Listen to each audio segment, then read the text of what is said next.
Hello बच्चों। चलो, आज सभी लोगों को good morning, good evening, good night. आप जब भी इस वीडियो को जब भी देख रहे हो, सभी को मेरी तरफ से ऑल द बेस्ट और बहुत अच्छी शुभकामनाएं, ताकि आप जो भी अपनी जिस भी क्लास में हो उस क्लास की जो भी पढ़ाई कर रहे हो अच्छे से करें और अच्छे से पेपर को फाइनल करेंगे। और उसकी तैयारी पेपर के आने वाले कुछ चंद दिनों पहले नहीं होती है, वो पेपर की तैयारी आज से होती है। क्यों? क्योंकि जितना आप आज पढ़े रहेंगे उतना ही ज़्यादा आपका पेपर उतना ही बेहतर होगा। ठीक है, तो क्लास 9th का जो मैंने आपको एक वीडियो दिया था, क्लास 9th एक्सरसाइज 2.3 है, चैप्टर हमारा 3 है, चैप्टर हमारा सेकंड है जिसका नाम है बहुपद। ठीक, उस बहुपद नामक चैप्टर की 2.3 जो एक्सरसाइज है, उस 2.3 एक्सरसाइज का जो आखिरी क्वेश्चन है, क्वेश्चन नंबर 5 है। और वो कहता क्या है कि हमें क्या करना है, गुणनखंड करना है। और गुणनखंड करना है, किसका करना है, कैसे होगा, मैं आपको अभी एक एक करके पूरा बताता हूँ। जैसे हमारे सामने कुल मिलाकर के 4 क्वेश्चन है। ठीक है, मैं सारे क्वेश्चंस पहले नोट कर लेता हूँ। x की पावर 3 है माइनस 2x स्क्वायर, x की power 3 minus 2x square minus x और प्लस का 2, पहला क्वेश्चन। दूसरा क्वेश्चन है हमारा x की पावर 3 माइनस 2x स्क्वायर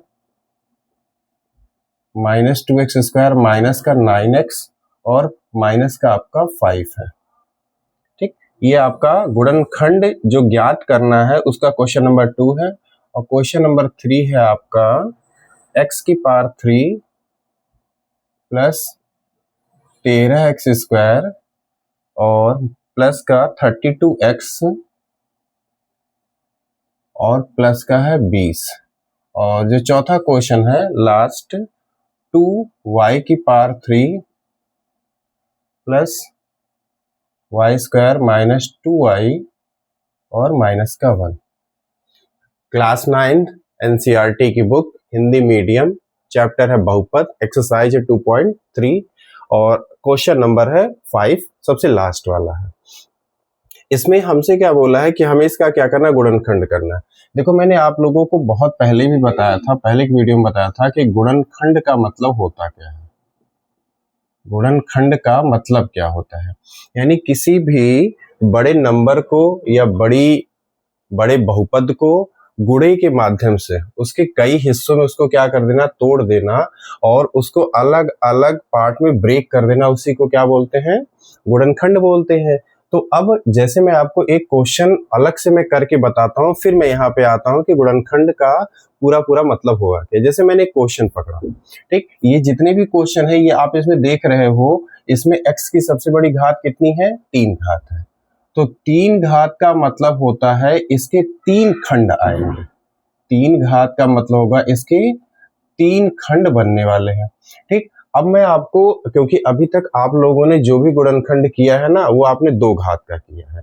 ठीक, जिसमें x की सबसे बड़ी घात कितनी होती थी, 2 होती थी। तो मैं आपको एक 2 घात वाला करके बताता हूँ, फिर मैं यहाँ पर आता हूँ, क्योंकि तब आप पूरी तरीके समझ जाओगे।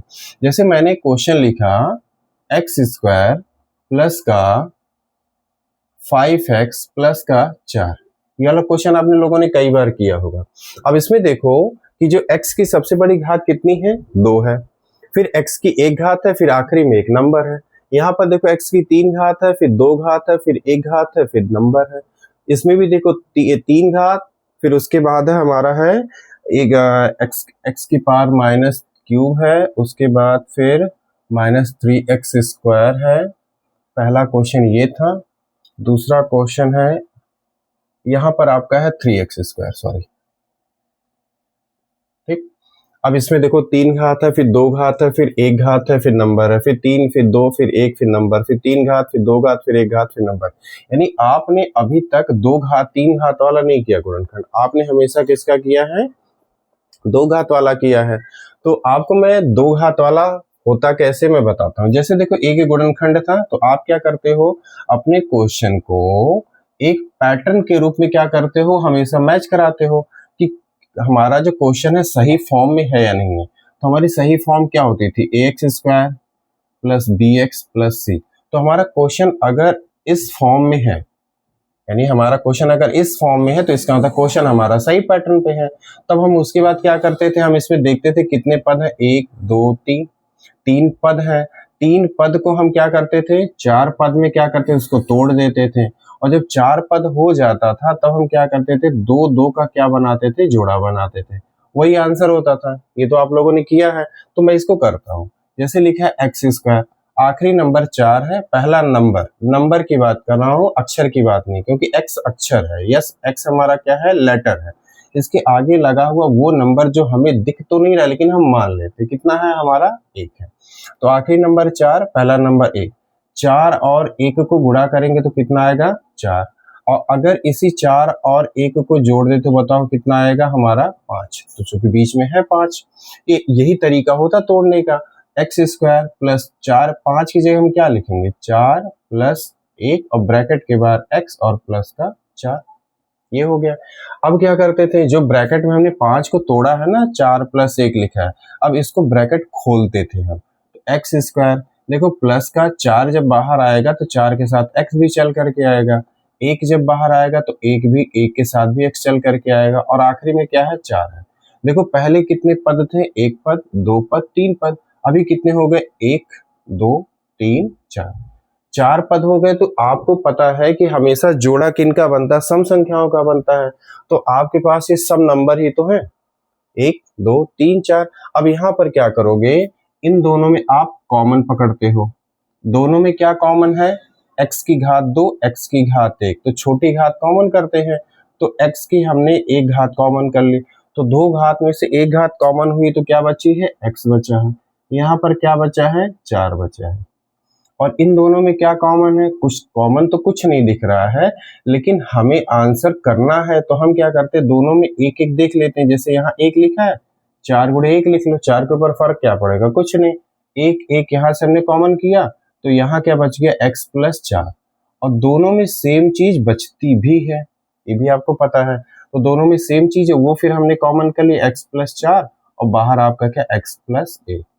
तो देखो अब समझो, जब क्वेश्चन में x की घात कितनी थी, 2, तो आंसर कितने आ रहे हैं, 2। यहां पर x में घात कितनी है, 3, तो बताओ आंसर कितने आने चाहिए, 3। ये आंसर है, ठीक। x प्लस 4 x प्लस 1, ये 2 आंसर है इसके। अब आपको यहाँ पर 3 घात है, 3 घात को हम इस तरीके से नहीं करेंगे। पहले हम क्या करेंगे, अपने क्वेश्चन जो 3 घात है उसको हम 2 घात में बदल लेंगे, ठीक। फिर 2 घात में जैसे बदल जाएगा तुरंत हम ये तरीका अपना देंगे, ठीक। तो अब चूंकि है क्या ना, छोटी सी बात और समझो, क्योंकि हमने क्या कहा था कि 3 घात 3 पद वाले क्वेश्चन को आप 4 पद में तोड़ते हो तब उसमें से कॉमन करते हो। ये तो 1 2 3 4 ऑलरेडी 4 में टूटा है, इसमें अब क्या कॉमन करोगे, ठीक। तो इसलिए इसको इस तरीके से नहीं करना, इसको तरीका दूसरा है। जैसे हमने पहला क्वेश्चन लिखा है, x की घात 3 माइनस 2x स्क्वायर माइनस का x और प्लस का 2, ये हमारा क्वेश्चन है। अब एक काम करो, मान लो कि x माइनस 1 इस बहुपद का एक गुणनखंड मानना है। ये क्वेश्चन मान के ही किए जाते हैं। माना x माइनस 1 जो गुणनखंड है वो इसका एक गुणनखंड है, मान लिया x माइनस 1 जो एक गुणनखंड है वो इसी का गुणनखंड है, हमने ये ऐसा मान लिया। तो फिर हम क्या करेंगे, x माइनस 1 बराबर क्या, 0, x बराबर क्या होगा बताओ, 1। तो अगर x माइनस 1 इसका गुणनखंड होगा, ठीक, अगर होगा तो x का जो मान निकल के आ रहा है जब हम इसमें उठा के रखेंगे ना तो इस पूरे बहुपद का मान 0 आ जाएगा, तब ये इसका गुणनखंड हो जाएगा। ऐसा क्वेश्चन पीछे तो किए भी थे ना, ठीक। तो x की जगह कितना हम यहाँ रखें, 1, तो 1 की घात कितनी रखी हमने, 3 माइनस 2, x की घात कितनी है यहाँ, 2 है, तो 1 की घात हमने कितनी रखी, 2। फिर यहाँ पर है माइनस एक्स है, माइनस एक्स मतलब एक्स की जगह 1 रखो और लास्ट में कितना है, 2, ठीक।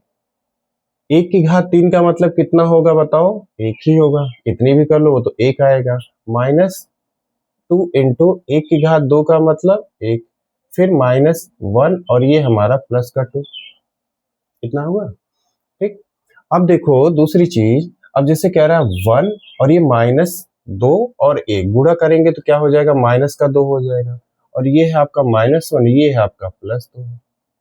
ठीक, अब यहाँ देखो एक संख्या है +1, एक संख्या -1, प्लस माइनस दोनों ही सेम है लेकिन विपरीत है इसलिए कट गए। यहाँ पर -2, यहाँ पर -2, ये भी सम एक ही जैसे हैं लेकिन विपरीत है इसलिए कट गए। आ क्या रहा है, 0। इसका मतलब समझो कि हमने ये जो है ना, ये जो गुणनखंड है, इस गुणनखंड को माना था, ये इसका गुणनखंड है।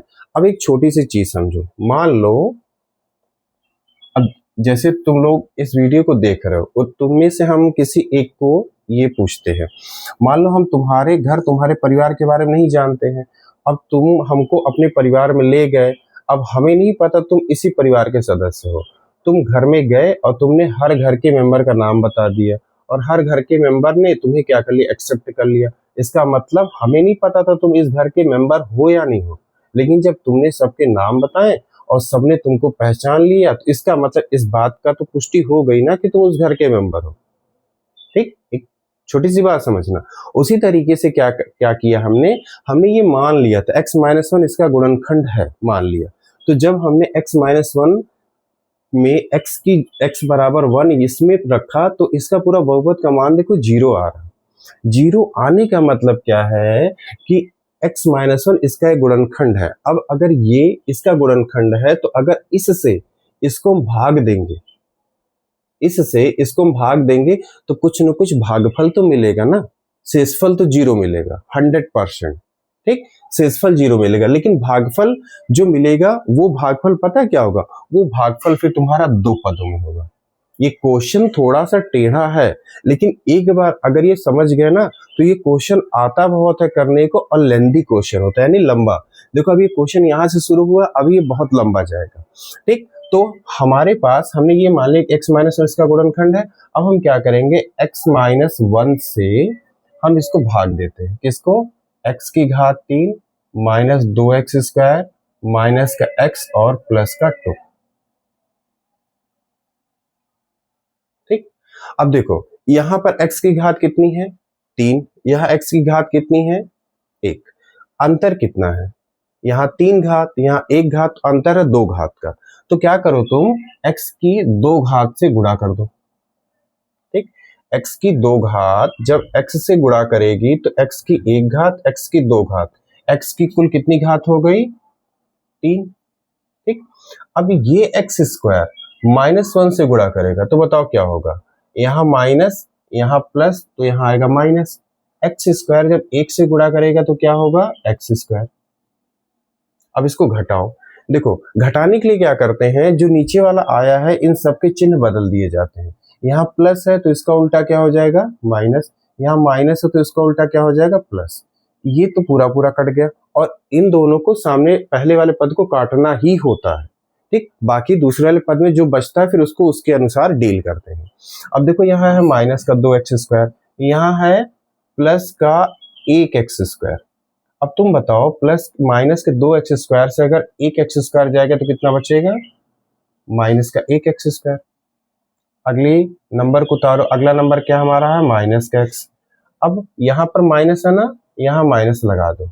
अब x में तुम किससे गुणा करोगे, यानी इस x में तुम किससे गुणा करोगे, x² आ जाए। थोड़ा सा दिमाग लगाना, x में यहाँ लिख रहा हूं मैं, x में तुम किससे गुणा करोगे कि x² हो जाए। तो तुमको भी पता है कि x को अगर x से गुणा करेंगे तो x² होगा। ठीक, तो हम यहाँ पर गुणा किससे करने वाले, x से, तो x गुणे x कितना हो गया, अच्छा माइनस प्लस यहाँ क्या आ गया माइनस और ये हमारा हो गया x²। ये माइनस क्या हुआ, प्लस का, और x गुणे 1 क्या आया, x आया। ठीक, अब साइन पलट दो, देखो यहाँ पर माइनस का उल्टा प्लस, यहाँ प्लस का उल्टा माइनस, ये फिर कट गया। अब -1x माइनस का कितना हुआ, 2x। अगली संख्या नोट करो, अगली संख्या हमारी आखिरी है +2। यहाँ माइनस है, यहाँ माइनस लगा दो। अब x में तुम किससे गुणा करोगे कि जिससे 2x आ जाए? x में तुम किससे गुणा करोगे? तो यहाँ हमें पता है 2 लगा देंगे, 2 गुणे x कितना आ जाएगा? 2x। यहाँ माइनस यहाँ प्लस, तो माइनस प्लस माइनस, एक दो बार प्रैक्टिस करोगे ना हो जाएगा। फिर उसके बाद अब -2 -1 से गुणा करेगा तो माइनस माइनस प्लस और 2 करना 2। अब देखो चिन्ह पलट दो, माइनस का उल्टा प्लस, प्लस का उल्टा माइनस, ये कट गया ये कट गया, तुम्हारा शेषफल क्या आ रहा? 0। हुआ क्या? शुरुआत से एक बार फिर से देखो, हमारे साथ ये क्वेश्चन था, इस क्वेश्चन को हमने यहां रखा, हमने मान लिया कि इस बहुपद का एक गुणनखंड x-1 है, तो x का हमने मान निकाल लिया, उस मान को हमने इस बहुपद में उठा के रख दिया, बहुपद में रखा तो इसका आंसर कितना आ रहा था? 0। तो हम ये समझ गए कि ये इसका गुणनखंड है। तो अगर है तो x-1 से हमने इसको क्या दे दिया? भाग दे दिया। भाग जब दिया तो देते देते देते देते आए, यहाँ 0 मिल गया। अच्छा, इसको हमने भाग क्यों दिया पता है? भाग तो हमने पहले भी 0 तो पहले भी लाए थे। भाग देने का मेरा यहाँ सीधा सा मतलब था क्योंकि हमें यहाँ एक ऐसा गुणनखंड पैदा करना है जिसकी घात कितनी हो? 2 हो, क्योंकि 2 घात वाला हम करते आए हैं। तो एक गुणनखंड तो ये है, एक गुणनखंड ये है, तो अब हम इसके बाद क्या करेंगे? एक आंसर ये है तो हमने लिखा x-1 और एक भागफल ये आया है x² माइनस x माइनस का 2। एक 3 घात से अब ये किस में आ गया? 2 घात में। अब इसका तो तुम लोग करते चले आए हो ना, 2 घात वाले गुणनखंड। 2 घात वाले गुणनखंड में तुम्हें पता है आखिरी नंबर पहले नंबर से बीच वाला नंबर लाना है। तो देखो आखिरी का नंबर क्या है? 2 और पहला नंबर क्या? 1। तो अगर तुम 2 और 1 को गुणा करोगे तो क्या आएगा? 2 आएगा, और बीच में तुम्हें 1 लाना है। तो इन्हीं दोनों नंबरों को अगर तुम माइनस कर दो तो बताओ क्या आएगा? 1 आएगा। समझ रहे हो ना? ठीक, तो हमने क्या किया, x-1 और जहां x² है और जहां पर ये माइनस लिखा और जहां 1 है, जहां 1 है वहां पर हम क्या लिखेंगे? 2 माइनस का 1 और ब्रैकेट के बाद x और माइनस का 2। ठीक, अब दिख रहा है तुम लोगों को? ठीक, अब इसके बाद हम क्या करेंगे? इसको हम अंदर ब्रैकेट ओपन करेंगे, x-1 ये है हमारा x², ब्रैकेट ओपन करो, देखो यहाँ माइनस यहाँ प्लस, तो माइनस और 2 जब आएगा बाहर तो उसके साथ x आ जाएगा, ये माइनस तो तुम्हारा प्लस, 1 जब बाहर आएगा तो x आएगा, आखिरी में क्या है? माइनस का 2। ठीक, अब x-1, अब देखो इसमें क्या कॉमन करोगे तुम? x की 2 घात, x की 1 घात, तो 1 घात कॉमन कर लो, तो बचा क्या तुम्हारा? x-2। और यहां पर देखो कुछ भी नहीं कॉमन है ना, यहाँ 1x है वहां 2 है, तो दोनों में 1 जरूर लगा लेना। 1 लगाने से क्या होगा? जैसे यहाँ हमने लिखा ना, मैं दोबारा लिखता हूँ, ये 2 था, यहाँ 1 था, यहाँ 2 गुणे 1 कर लो, फर्क कुछ नहीं पड़ेगा, लेकिन तुम्हारा काम हो जाएगा। यहाँ 1 है, यहाँ भी 1 है, तो तुमने प्लस का 1 कॉमन कर लिया, बच क्या गया तुम्हारे लिए? x-2। इतना बचता भी है और इतना बचाना भी रहता है। ठीक, अब हमारा बाहर क्या चल रहा है? x-1 और x-2, देखो यहाँ भी है यहाँ भी है, तो हमारा x-2 कॉमन हो गया, और दूसरे ब्रैकेट में क्या रहेगा जो बाहर? x+1। तो पता है क्या हुआ? देखो हमने कहा था जब x की घात 2 होगी तो कितने आंसर निकलेंगे? 2 निकलेंगे, ये 2 आंसर निकले थे। जब x की घात कितनी होगी तो कितने आंसर निकलेंगे? 3। तो देखो 3 गुणनखंड कौन है हमारा? पहला है x-1 और दूसरा है x-2 और तीसरा है x+1। ठीक, घात 3 तो 3 गुणनखंड, घात 2 तो 2 गुणनखंड। अब अंदाजा लगाओ अगर 4 होगा तो 4 गुणनखंड, 4 गुणनखंड का अंदर 4 उसके आंसर है, तो एक ये वाला आंसर हमने इस तरीके से निकाला। ठीक, फिर इससे इसको हमने दे दिया भाग, तो जितना भागफल आया हमने उसको क्या कर दिया? इस तरीके से तोड़ दिया, जो कि तोड़ने का पुराना तरीका है। ठीक, ये शायद यहां तक आपको एक क्वेश्चन आपको क्लियर हुआ होगा। ठीक है, चलो मैं एक क्वेश्चन और करवा दूं। चलो मैं एक क्वेश्चन और करवाता हूं, एक मिनट।